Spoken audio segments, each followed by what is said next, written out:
Salut, prieteni! Cum viața la voi? Sper că tot e bine, o duceți ok unii care ați fost mai bolnavi. Sper că tot ok. Dumnezeu să ajute pe fiecare să iasă din orice problemă și orice boală. Dar noi până când stăm în carantină, nu știu cât de mult stau în carantină, dar noi stăm pe acasă, nu lucrăm. La noi e zi frumoasă aici în Tacoma. A ieșit soarele. Și azi lucrăm iar la piesă. Azi instalăm la truck-ul ăsta nou vechi, instalăm parți. Trebuie să instalăm amujoareți și kingpin-urile. Dar mai întâi să punem sleeves sau cum se spune, nu știu, moldovenește, mânicuțele astea aici în găuri. Trebuie să le instalăm. Trebuie bătute, dar cu instrument special. Bătem aici și aici vine kingpin-ul și alung. La fel și asta, din partea dreaptă. Ok. Și eu am cumpărat pe internet tools ăsta este. De la domnul eBay, care nu știe despre eBay oare, da? Am căutat la noi la magazin aici, acum nu am găsit. Dar de la eBay am luat. Am dat $62, mi se pare că. Căutați-vă este. Mărimi diferite. Sunt 51 de mărimi aici. 52 okay. Uite mărimea noastră și trebuie să fie exact cât mânica asta aici. Și fac eu aici, da? Cam așa. Punem mânerul aici. Și instalăm piesele. Instalăm piesele actăriți. Foarte bun instrument ăsta. Trebuie să-l ai dacă reparezi singur. DIY dacă faci, trebuie să ai așa instrument. Ok? Cam bate vântul azi, nu știu cum a sprească, sufle vântul microfon, dar dacă e galajii care încurcă un pic, iertați. Ok, începem lucrul. Trebuie să curățăm aici întâi brake cleaner.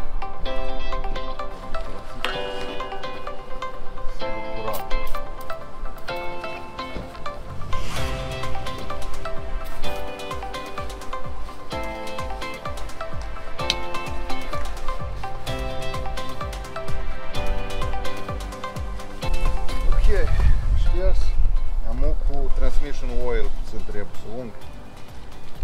Dar un pic aici să ușor. Mă temeți că n-ar să iasă el pe urmă.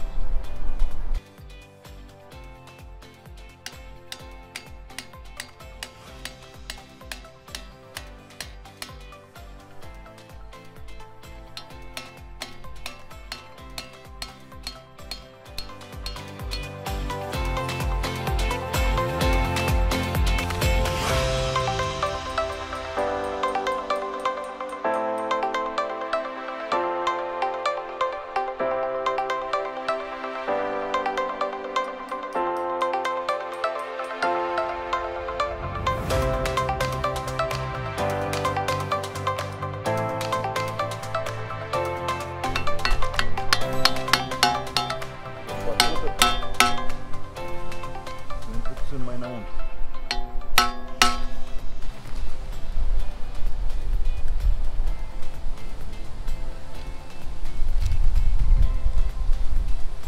Ok. Și loc este în partea dinăuntru. Mai are loc. Mai are loc, dar trebuia să mai dau.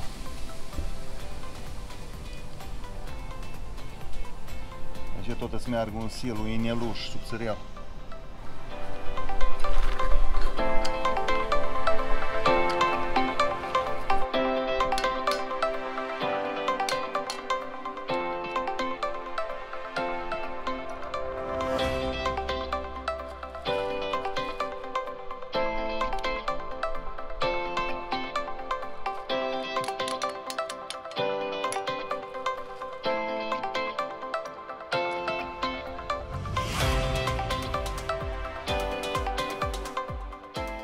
Ok, curățăm întâi locul unde să punem slivul ăsta. Trebuie un pic curățit întâi, să meargă mai ușor. Așa el întâi n-am curățit-o și nu a mers bine că până la urmă am așezat, a fost ok. Ei.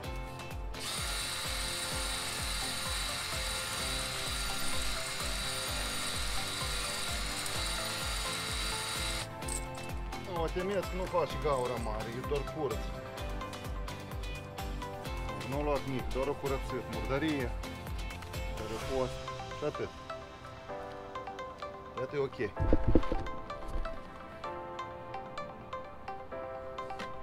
Ungem cu oaia.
Bun, este destul de groasă astea, driverele astea.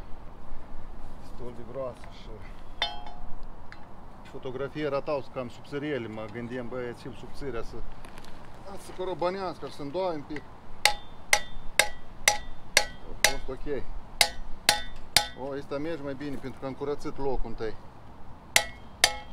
Eu prima dată pun amuie Kingpins, n-am pus niciodată, așa că profesionalii care se uită și să aprind acolo, țineți pentru voi.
Brake cleaner-ul cu suc.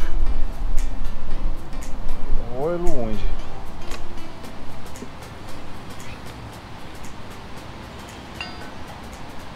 Vedeți oilul și faci. Sempre exact.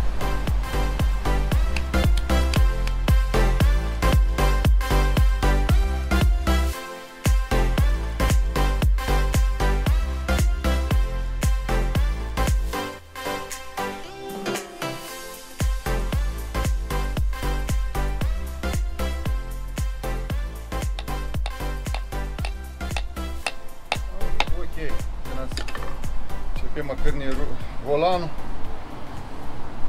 el să meargă, de la mână să mărtesc, cam tare. Așa și vrem, și mai strâns un pic. Ar să dai pe urmă, ar să... Iată-l intrat. Imaginea așa e tot, ar vrea o leacă luat.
Asta e kingpinul care să-l instalăm. Kingpinul nou. Trebuie instalat. Și gata.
Atunci, care au de lucru de acasă, care la job deja lucrează, nu știu care și unde.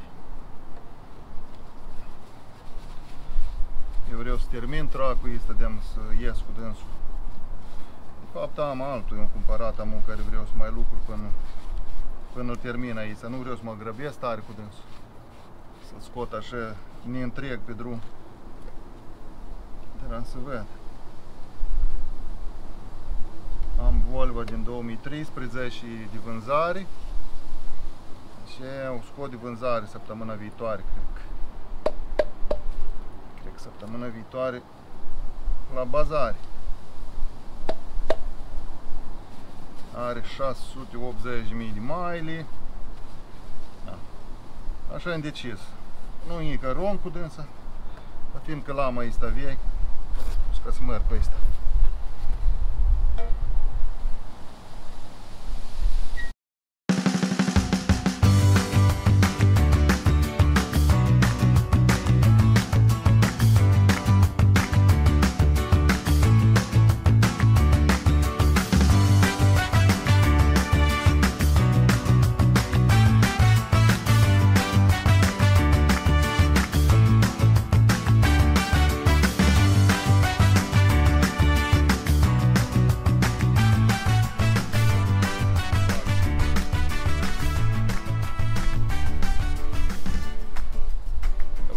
Mai înăuntru.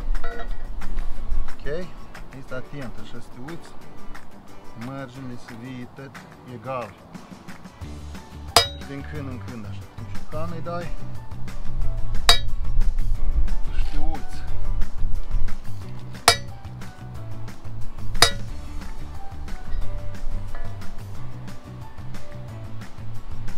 Mai este de dat. Un pic. Ok, e destul.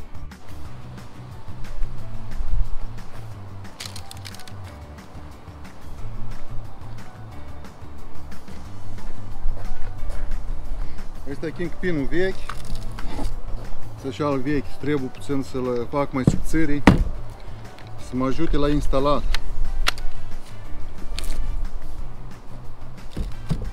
Să intre ușor în gaură și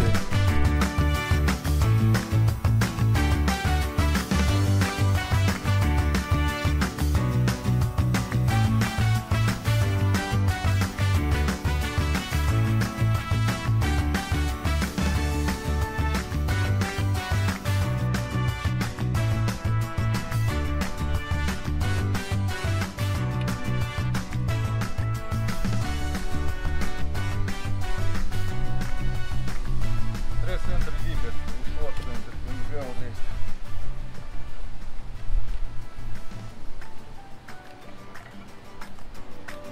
O loi.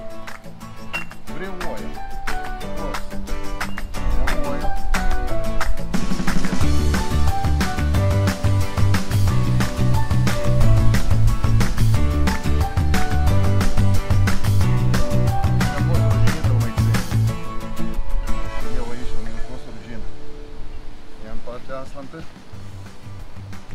Și îl încurc pe ăsta nou să-l rod eu. În grijă.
Gata, instalat.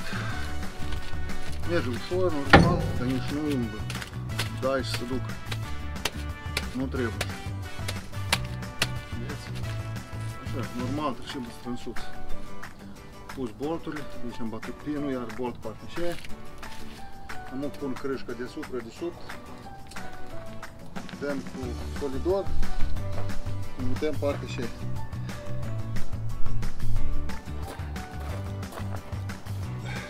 Trebuie să instalăm silurile astea, inălușile astea mici.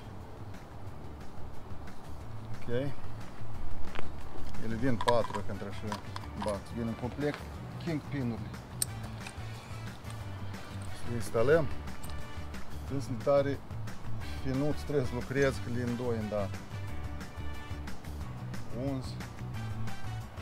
Să intre ușor aici tot. Pun numai partea dinăuntru. Afară vin capacele și ele oricum nu trebuie afară. Apoi dinăuntru să nu intre apă. Ele are răzână împrejur. Kingpin-ul merge pentru uns. Ok. Tare încetișor. Șocanul nu trebuie. Șocanul e în doi, le fărâi.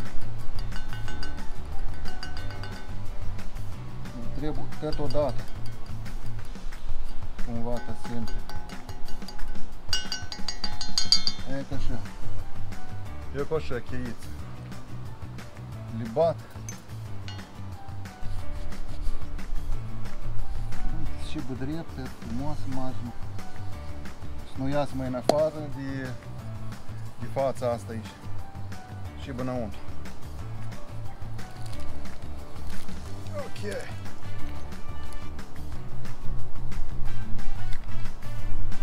Cine face așa? Cu verigile.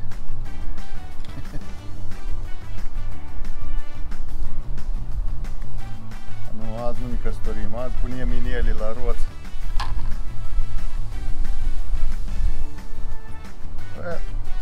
Trebuie și asta. Tot e din viața omului. Ok? Și unul și altul, și oameni serioși. Căsătoresc ți-i o viață. Care se joacă de foc. Instalează inelul pe o parte. Nu ține mult.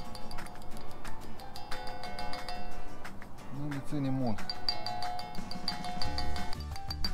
Stilul nostru e așezat. Putem să șadă drept. Iată, e drept. Merge.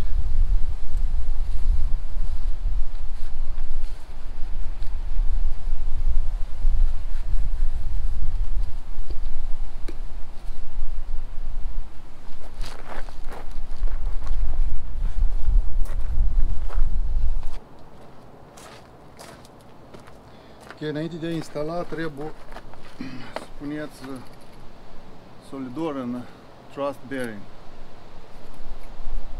Trebuie mai decât bine să vă arăt solidor între ele.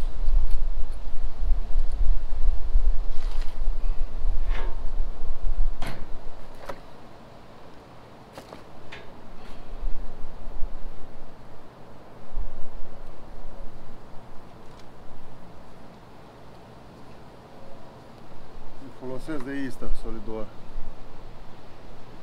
Schiffers, cum se numește. 7 Schiffers. Asta dintre cele mai bune. E cleios, asta nu se spală cu și. Ploaia nu-l spală pe dânsul, apa nu-l spală. De aș folosesc eu multe asta. E sticky. Dacă s-o pusă, greu la ei.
Geacul din partea asta.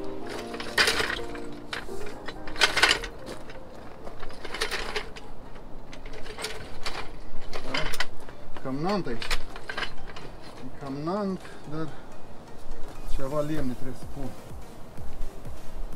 Ok.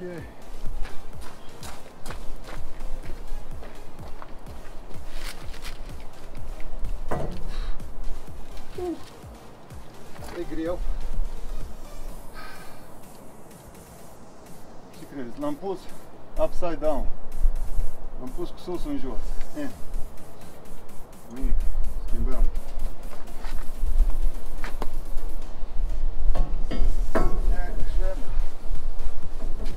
Așa mai merge.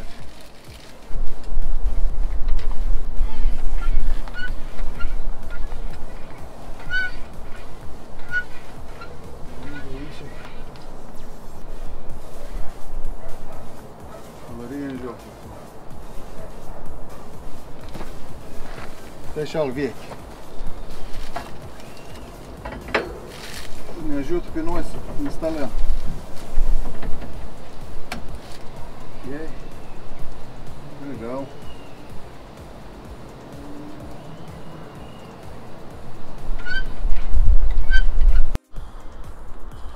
Ok, kingpin-urile sunt puse.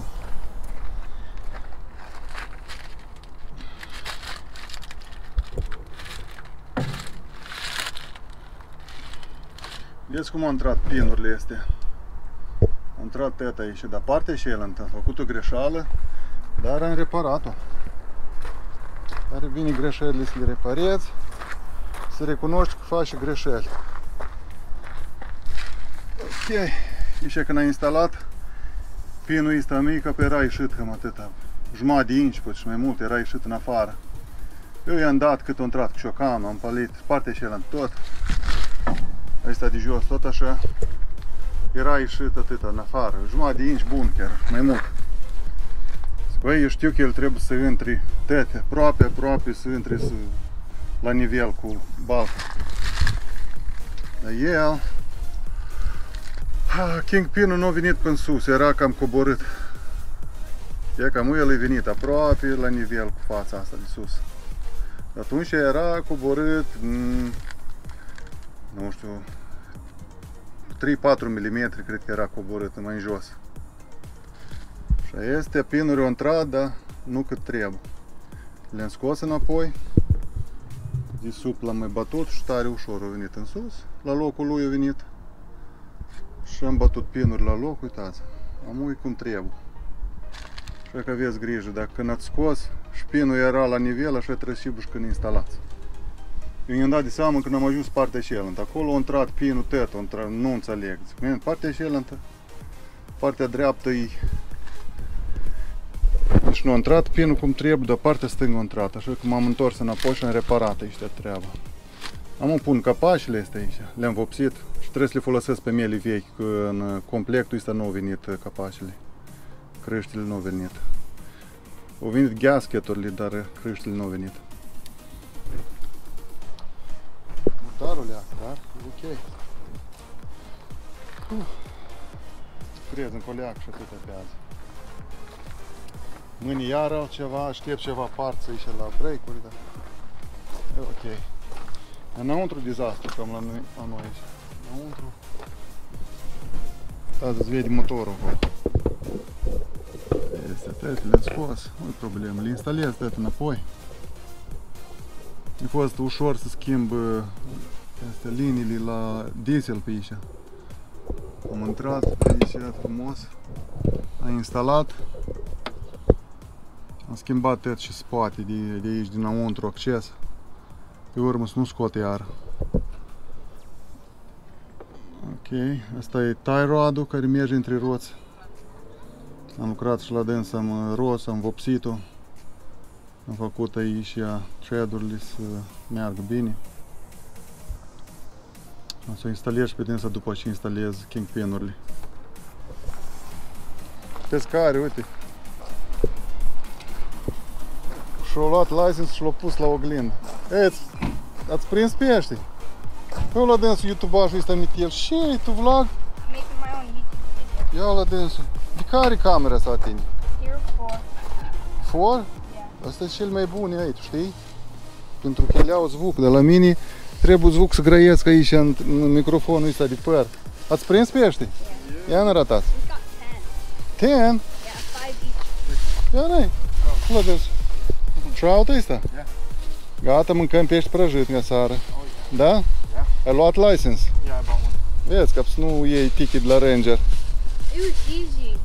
Catch them. Tu câți ai prins, An? 30 minutes. 5 ai prins?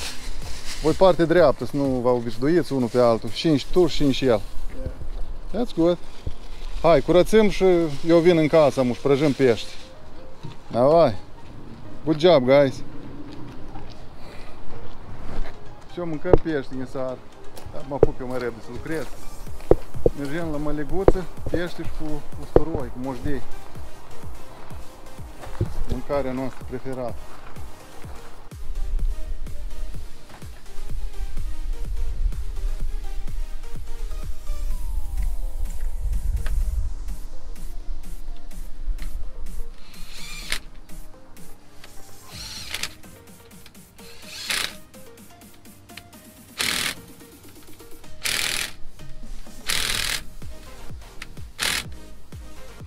Ok.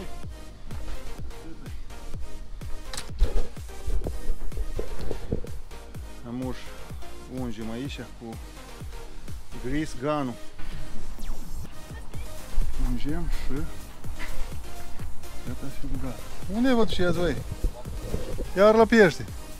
Bă, dar păi eu prins dem. Ok, hai. Să veniți repede. Bun, давай. Au și Max. Iar la pește. Nu m-au venit la pește și iar la pește să duc. Uite la dânșa. Vezi Carmen și am eu aici, ha? That's ok. Bine că nu se duc prin alte părți. Unde nu trebuie, dar la pește lasă să duc.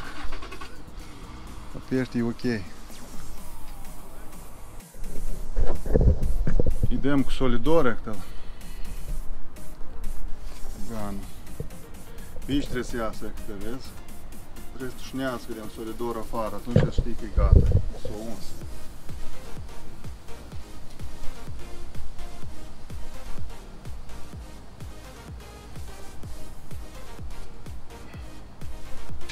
Bun. Sus, nu ieșit. Poate de jos, nu?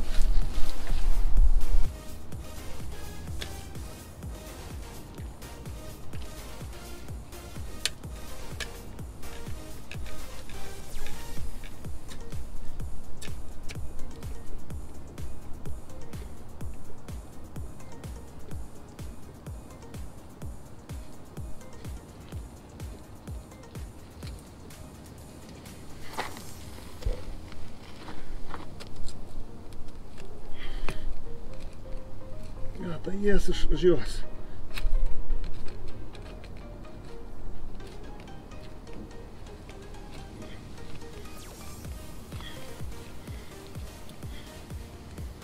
Very good. Very good. Dacă au ieșit și aici solidorul. Și sus și jos. Gata, e uns.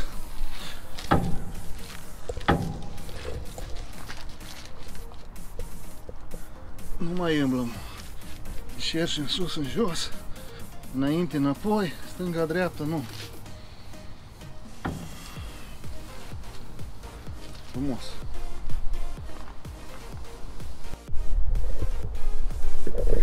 Ok, și aici e gata. E instalat. Au ieșit pe aici solidorul, pe aici. Crește spusă, strânsă. Tot frumos. Încearcă în sus și în jos. Stânga-dreapta. No way. Strâns, frumos. Kingpin-ul instalat. Iar următorul rămas, spunem, este piața de metal pentru brakes. Punem podșipnici și spindul și ala tăt. Acolo înăuntru vine podșipnic. Și ala răcinit mare, și ala motelă iale. Acolo, astea-s rele. Punem tăt nou.